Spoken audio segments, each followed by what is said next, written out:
Hello，大家好，我係 Michael 嚇，今日同大家介紹一個林森片區一個樓盤啦，就係、呢個鵬城里嚇。咁上面係有一套房，三房可以改四房，一套靚房嘅嚇。依家咧我企喺呢個位置就係金匯大道，喺一條惠陽一個主幹線。咁呢條主幹道咧，佢係連接深圳沙田14號線，向呢兩邊去咧，大概3公里可以到得到嗰個位置啦嚇。咁呢個咧，我對面嗰度就係一個親子樂園啦。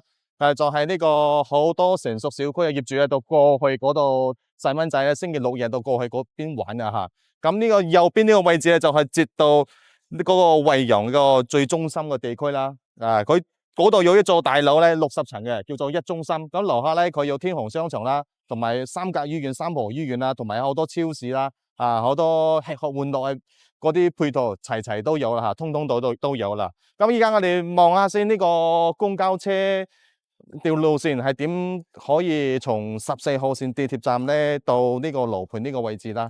咁你先睇下先，呢條5號線係東部公交基地比亞迪。咁我呢個位置係萬常豪苑啦，就係呢個位置啦，到呢個惠陽高鐵站仲從168A 線同埋就係亨治汽車站，一直到呢個沙田東澳村嘅嚇。咁呢個336係從一個多彩硅谷呢個目的地係到呢個惠陽高鐵站嚇。咁呢個咧368線係從惠陽西公交站咧咁呢個我呢個位置係萬常豪苑啦，一直到呢個濱海公園，呢個去大亞灣嘅嚇。咁呢個就係新會二線，就係深圳地鐵14號線呢個最緊要咗呢條線啦。咁直接到我哋呢個樓盤位置就係萬常豪苑，咁佢總站喺呢個科技園啦。咁咧新會二之前就係深圳14號地鐵線嚇，一直到呢個星河單體嘅呢個大社區啊嚇。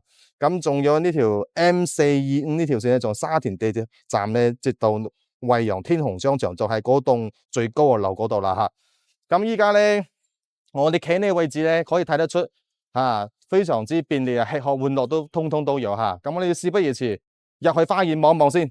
Hello， 大家好，我已經上嚟呢個屋苑啦嚇。咁呢個我企喺呢個位置，就係小區嘅空中花園啦。小區總棟數有7棟嘅，總戶數有一個1200戶嘅一個戶數。咁呢個小區綠化率係達到20%，大家可以睇得到呢個呢個綠化啦，同埋呢個側邊有一個兒童設施嚇。同埋呢個管理都非常之好企理啊，好乾淨弄啦嚇。咁呢個物業費大概係1平方係1.2蚊嘅嚇。咁我依家咧係行呢過去咧就係呢個棟樓嘅一個大堂啦，大家可以望一望先。就喺呢個位置就係一個大堂入門，從呢度過去係電梯間啦嚇。咁依家咧事不宜遲，我哋上去呢個單位望一望先。Hello， 大家好，我而家上嚟呢個單位啦。今日同大家介紹嘅就係一個3房可以改4房嘅一套房啦嚇。咁我哋依家慢慢介紹一下，從呢個入戶門呢度入嚟先啦。咁呢個我企喺呢個位置咧，就係呢個入戶門啦嚇。咁呢個係一個97門，作為一個密碼碌卡係一個鎖匙門嚟㗎嚇。咁入嚟呢度咧，左邊呢個係一個房間。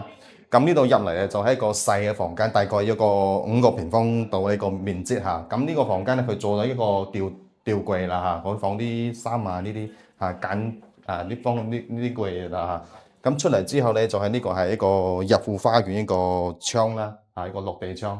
咁對面嗰度左邊呢邊咧就係一個廚房。咁呢個廚房咧係一個七自然嘅一個設計啦，上面係做咗啲櫥櫃嚇。咁呢個裝修係用呢個現代化風格嚟做嘅嗬。咁呢度仲有一個業主留一個位置係可以放冰箱嘅嚇。咁你再睇下呢個餐廳先。咁餐廳呢度咧，佢都做一個餐邊櫃啦嚇。呢度係做一個放咗張桌同埋一個6到7個人嘅位置都可以坐得入啦嚇。咁我哋再睇下呢個客廳先。咁嚟到呢個客廳咧，呢個開間大概係一個4米嘅一個開間啦。咁大家可以見到呢度仲可以做到一個即排一個梳化，對面咧係做背景牆嘅嚇。咁佢呢度留咗一個位置，可以放一個80寸嘅一個大電視都 OK 嘅嚇。咁上面咧就做咗啲風管啊，同埋一個就係一個中央空調啊嚇。咁呢度咧佢做咗好多射燈啦。咁呢度係咁樣體現係更加嘅大氣高貴嘅感啊嚇。咁從呢個廳出嚟咧，就係一個陽台。咁呢個陽台都係一個七自然一個陽台嘅嚇。但係呢個光線係非常之好啊，採光同埋視野全部遮擋嘅。佢呢個方位係向南嘅，所以睇起嚟非常之舒服嚇。我哋再睇下房間先啦。咁從呢度客廳入嚟呢個位置咧，左邊呢度就係一個房間嚇。咁呢個房間大概面積係8個平方度嘅。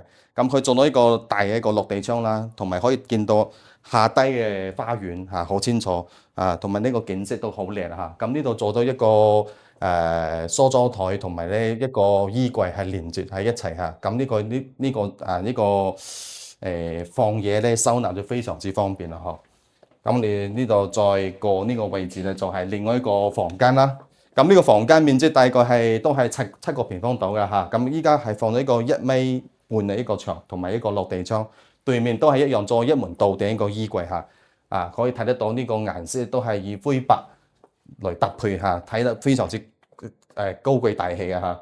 咁呢個再入嚟呢個就係主人房啦。咁主人房咧呢個就係主人房嘅洗手間。咁呢個洗手間咧佢用咗一個大理石作為一個洗手盆同埋一塊鏡啦。咁咧側邊佢做一個乾濕分離一個即係沖涼嘅地方啦。側邊係放一個馬桶嘅。咁我哋入嚟之後呢個落地窗都係朝南，都係向南嘅，視野都全部遮擋，可以睇得到呢個光線係非常之好啊嚇。同埋咧睇落去呢個樓層睇落去更加嘅靚啦。咁呢個係放到1.5米嘅一個大牆嚇，咁對面係做到一個一門道具一個衣櫃啦，都係一樣嚇，做到一個梳妝台同埋一個一門道具衣櫃。咁我哋再睇下呢個公共廁所先。咁呢個公共廁所咧就係呢個位置啦。佢都係一樣用大理石做一個洗手盆嚇，同埋一個智能鏡。咁你要聲控講嘢咧，佢就會着燈噶啦嚇。所以呢個係呢套房嘅呢個做得真係非常之方便呵。咁入嚟呢度就係一個乾濕分離一個沖涼嘅區域啦。咁做到乾濕分離啊。咁呢度佢仲做咗2塊架，就放嗰啲沐浴露啊、洗頭水啊，係比較方便一啲啊嚇。同埋咧，佢呢個沖涼呢個設備咧都係比較智能嘅嚇。我哋總結下呢套房啦。咁呢個房咧業主開價係75萬嘅，總面積係111平方，首付5萬，貸款70萬，月供係3150啊。咁大家覺得呢套房咩價錢可以賣得出去咧？值唔值得賣咧？喺我下方評論區評論一下啦。咁呢就到呢度先啦，拜拜。嘿，朋友，今生有你已足夠。我曾記得你如晚風擦過我的肩，是誰幻化星空裏邊記載了春天。秋風吹起過去常見青春的少年，告訴我知一世愛意我倆永不變。嘿，朋友，今生有你已足夠。我曾記得你如晚風擦過我的肩，是誰幻化星空裏邊記載了春天。秋風吹起過去常見青春的少年，告訴我知一世愛意我倆永不變。嘿，朋友，今生有你已足夠。我曾記得你如晚風擦過我的肩，是誰幻化星空裏邊記載了春天。秋風吹起過去常見青春的少年，告訴我知一世愛意我倆永不變。嘿，朋友，今生有你已足夠。我曾記得你如晚風擦過我的肩，是誰幻化星空裏邊記載了春天。